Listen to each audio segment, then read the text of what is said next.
Parrots are magic. They make my day. The French say that love begins with a coup de foudre or a thunderbolt. Mine began with a hurricane. 1992, my daughter and I heard the call of a wild macaw in the mangrove across the street. We tromped in and saved the bird, and that bird became the love of my life. I didn't know I was a parrot lover until Big Bird landed, so to speak, into my life. Right now, that's a little bit like admitting to, a stash of alcohol in the garage, because I have 6 large macaws. And what happened was every time there was a macaw needing a home, I said yes. In addition to the birds that I live with, I am so blessed to have these wild macaws come into my backyard every single day.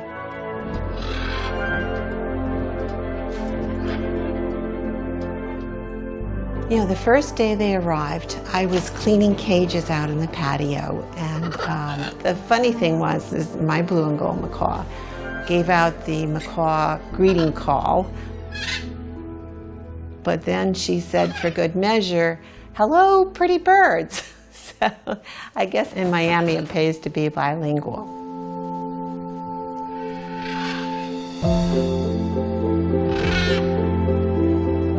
The first time I ever saw a blue and yellow macaw in Miami, as I was driving along, I saw this flash of electric blue above my car, and it blew my mind. It was my first ever week in Miami, and it really introduced me to what a fabulous place it is. It was mental. I even rang home to talk about it. The great thing about Miami, right, is that those things keep happening. The non-native parrot community in South Florida is absolutely wild. There's more than 10 species which are fairly abundant and easy to observe. They all interact with each other and with native species. It's really a unique situation.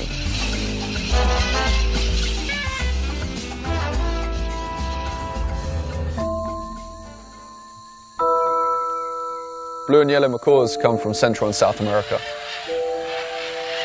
Most large parrots range quite widely across the natural forest ecosystems where they occur.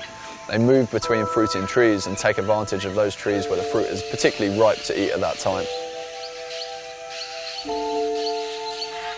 In Miami, that can be replicated fairly well because there's a lot of ornamental tropical plants scattered across the city. They know where the almond trees are, they know where the poinciana trees are, they know where the feeders are. If it's nesting season, I'll get them in pairs or one a couple of times a day. But this time of year, they can get as many as 11 or 12.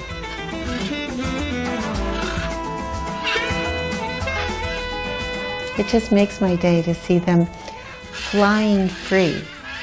And that's why I'm so distraught that this magnificence is going to be lost, that these birds are not going to be anymore.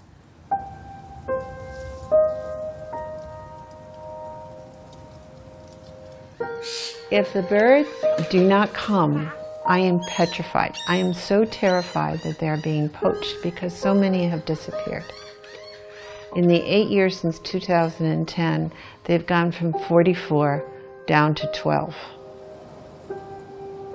There are ads in Craigslist, parrots wanted. It's a big business down here. It is a vile, horrible, big business. The major means they use to get these birds is that they climb the trees with either cleats or ladders, and they take the baby birds.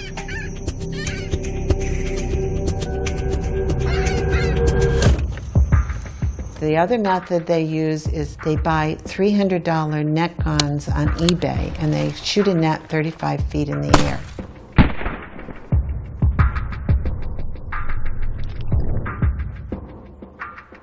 And they sell them broken feet and all.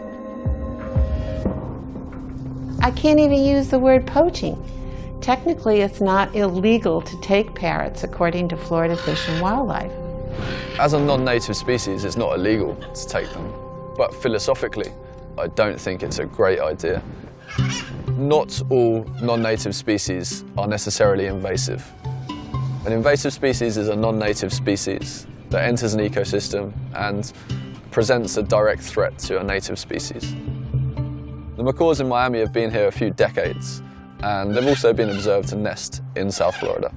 But they're so reliant on the urban ecosystem within Miami that I think it's unlikely that they're going to become invasive throughout South Florida. These are wild birds, whether they're in the native range or not. These are wild birds. They have grown up in the wild and they eat and they nest in the wild.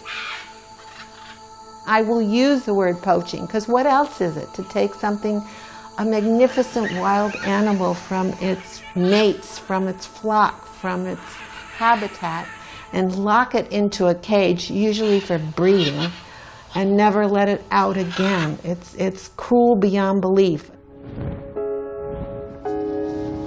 The public is our eyes and ears. Report poachers. If you see somebody with a ladder and a net gun, you need to call the police. Coral Gables, Pinecrest, Coconut Grove, Key Biscayne, we all have bird sanctuary laws that protect the parrots. We should enforce the bird sanctuary laws. They aren't being enforced. Miami is one of the best places in the world. There's tropical lizards, there's tropical birds, there's tropical plants, and I definitely think Miami would lose part of its charm if the macaws were to disappear. Parrots should be parrots, and that means that if they're a pet parrot, they have a loving, caring home. But if they're wild parrots, they should be free. These birds are my life. They are my loves.